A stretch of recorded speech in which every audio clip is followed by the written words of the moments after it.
नमस्कार आप सबको। मेरा नाम भावना कौशिक है और मैं दिल्ली में एक प्राइमरी टीचर के पद पे कार्यरत हूँ। अपनी जॉब को ईमानदारी से करते हुए काफ़ी समय मुझे 3 टू 4 इयर्स तो हो चुके हैं। एक अपने इस जॉब के कोरोना काल को अगर आप बीच में छोड़ दें, तो आराम से मुझे 3-4 साल से मैं अपने स्कूल में जॉब करती हूँ। अब मैं इतने लंबे लॉन्ग पीरियड होने के बाद भी कई बार ऐसे-ऐसे प्रश्न हमारे सामने बच्चों को लेकर के आ जाते हैं कि यूट्यूब के इस प्लेटफ़ॉर्म का सबसे पहले धन्यवाद कि हम अपनी बात वहाँ तक पहुँचा पा रहे हैं, आप लोगों तक पहुँचा पा रहे हैं। तो एज़ अ टीचर मैं एक चीज़ बच्चों की आपसे शेयर करना चाहती हूँ, जो पेरेंट्स आम तौर पर पे उसको लाइटली ले लेते हैं। पहली चीज़ तो ये है कि बच्चा जब छोटा होता है, हालाँकि पिछली कई वीडियोज़ में मैंने अपनी इन बातों को डिस्कस किया, पर हर बार मुझे ये एक टॉपिक नए रूप में मिलता है। हर बार कोई ना कोई ऐसा इंसिडेंट डिफरेंट टाइप से बच्चे फेस करते हैं और हमें भी उसको देखना पड़ता है। तो एक नया एस्पेक्ट हर बात सामने आता है, हर बार सामने आता है। जिसमें पहला है कि बच्चे स्कूल आना पसंद नहीं करते। प्राइमरी सेक्शन या प्राइमरी टीचर को आपको सबको इन्फॉर्म मैं बता देती हूँ कि हमारे इस जो सेक्शन होता है इसमें हम पढ़ाने के साथ साथ एक्टिविटी, गेम्स और एक्स्ट्रा करिकुलर जो एक्टिविटीज़ होती हैं वो सब हम लोग लेते हैं, ताकि बच्चे का जो ओवरऑल डेवलपमेंट हो उस पर फोकस किया जा सके। स्टडी एक अलग चीज़ हो गई, बिल्कुल ही डिफरेंट, कि आप बिल्कुल बैठे हैं और कंटिन्यूसली स्टडी कर रहे हैं, बट उसमें बच्चा इतना इन्वॉल्व फिजिकली नहीं हो पाता, मेंटली काफ़ी उस पर प्रेशर रहता है। तो हम प्राइमरी सेक्शन को लाइट करने की कोशिश करें तो बेटर रहता है, प्राइमरी एरिया को।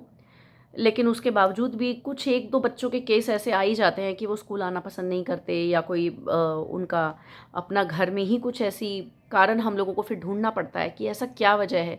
क्योंकि स्कूल की तरफ से तो कोई ऐसी कमी नहीं दिखती है। फिर क्या कारण है कि बच्चा स्कूल आने से कतराए?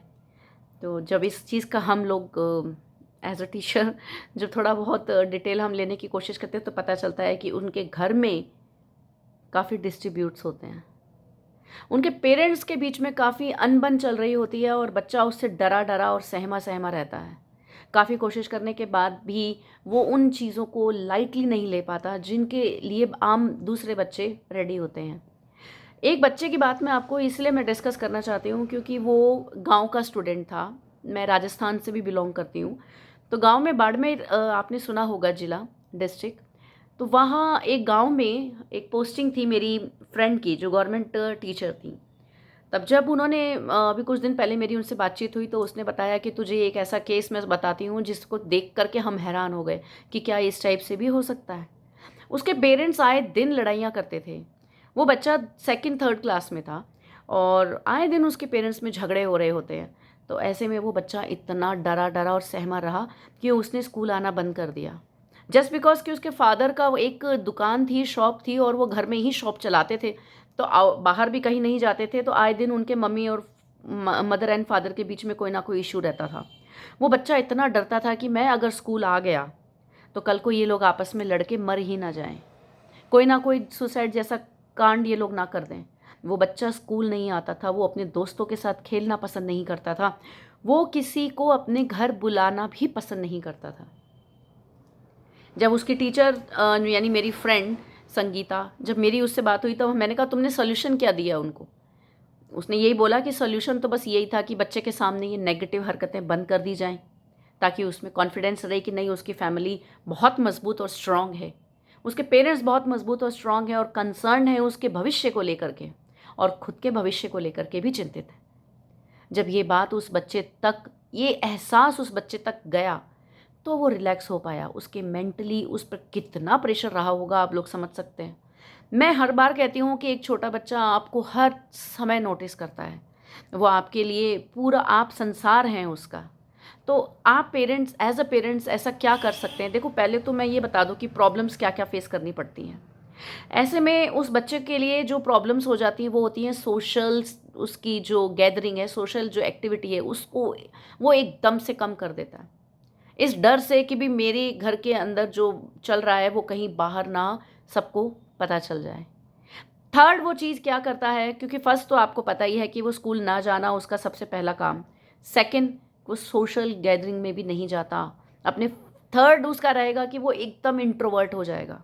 वो चुप हो जाएगा, अपने फ्रेंड से भी डिस्कस नहीं करेगा, यहाँ तक कि वो अपने घर के हर चीज़ में, हर बात में, अपने जीवन की हर कमी में अपने पेरेंट्स को दोषी मानना शुरू कर देगा। ये उस बच्चे की प्रॉब्लम बनती चली जाएगी। लेकिन हमें फोकस कहाँ करना है? एज अ टीचर हमारा वर्क ये होता है कि हम सॉल्यूशंस पे फोकस करें। तो मैं आपको 3 बातें ऐसा मैं कहना चाहती हूँ जो मुझे लगता है कि हम उस बच्चे के लिए कर सकते हैं, उस टाइप के बच्चे या उस टाइप की फैमिली में जो वो बच्चे पल रहे हैं, बड़े हो रहे हैं और इस टाइप की प्रॉब्लम्स को वो लोग झेल रहे हैं और सबके सामने ओपनली नहीं कह सकते।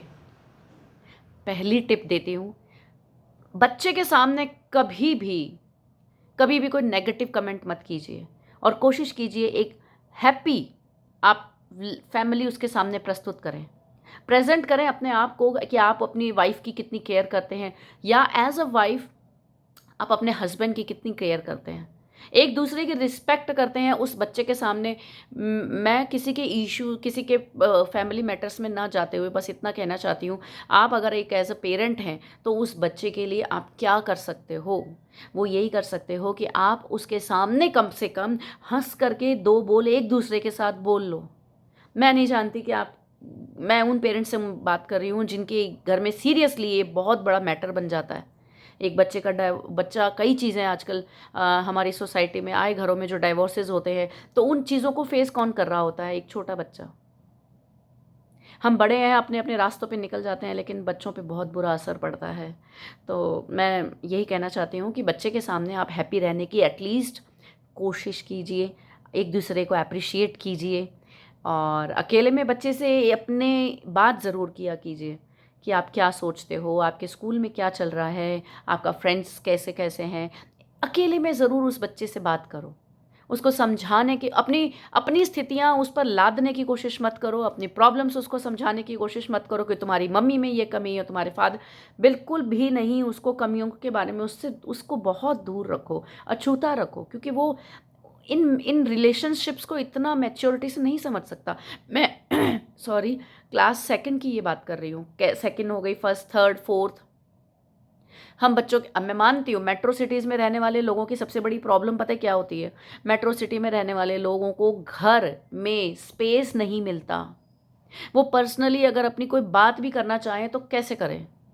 बच्चे हर वक्त आपके सामने होते हैं। कोशिश कीजिए कि बच्चा जब खेलने गया हो, सो रहा हो, तो आप अपने इश्यूज़ को निपटाने की कोशिश कीजिए, ठीक है? बाकायदा बच्चे के आमने सामने हो जाने के, ठीक है? सेकंड, जो थर्ड थिंग मैं सोचती हूँ कि बच्चे को कभी वीकली आप उसको घुमाने लेकर जाइए, सप्ताह में 1 दिन कहीं ले जाइए, शाम को उसके साथ टाइम स्पेंड करने के बहाने चलो पार्क चले गए या उसके साथ कहीं घूमने चले गए। इससे क्या होगा कि बच्चा अपनी सोसाइटी, अपनी सोशल उसमें झिझक, डर, ये शर्म, ये थोड़ा कम कर देगा, वो झिझकना छोड़ देगा।